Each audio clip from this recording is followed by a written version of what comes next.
And let us bring in CommerceIQ CEO and former Amazon executive Guru Hariharan. Guru, good to have you. Is this going to be a season of discounting to deal with inventory? And how are so many retailers positioned to handle that? Yeah, so John, thanks for having me. We are getting into a very interesting season this time as we get into the Q4.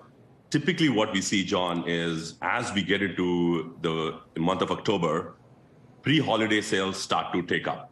And last time, for instance, September to October on Amazon and other e-commerce websites, we used to see about a 20 to 30% bump in e-commerce volumes. This year, it was just 3%.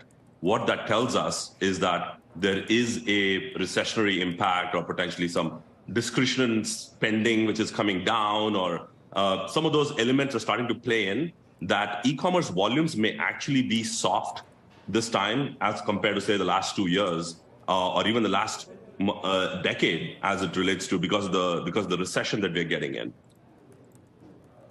Mm-hmm.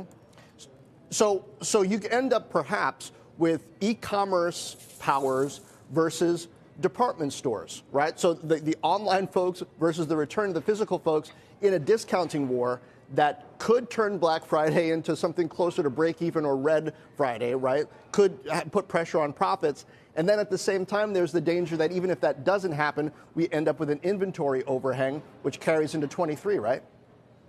Almost every retailer right now has a supply chain problem. And not to mention, there is a huge cost of customer acquisition that has actually skyrocketed at this point, where because of the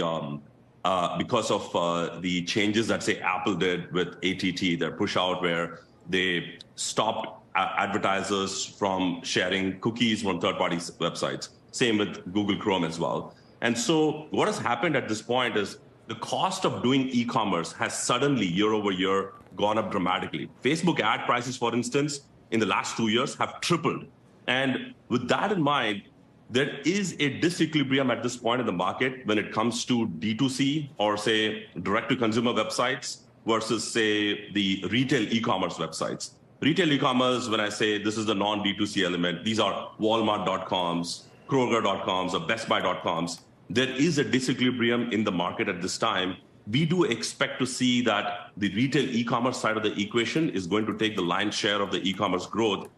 And that's going to be at the expense of D2C companies like, say, the traditional allbirds.com or Dollar Shave Club and all that. You're going to see that disequilibrium sort of start to settle into the market. Yeah, that more specialty retail.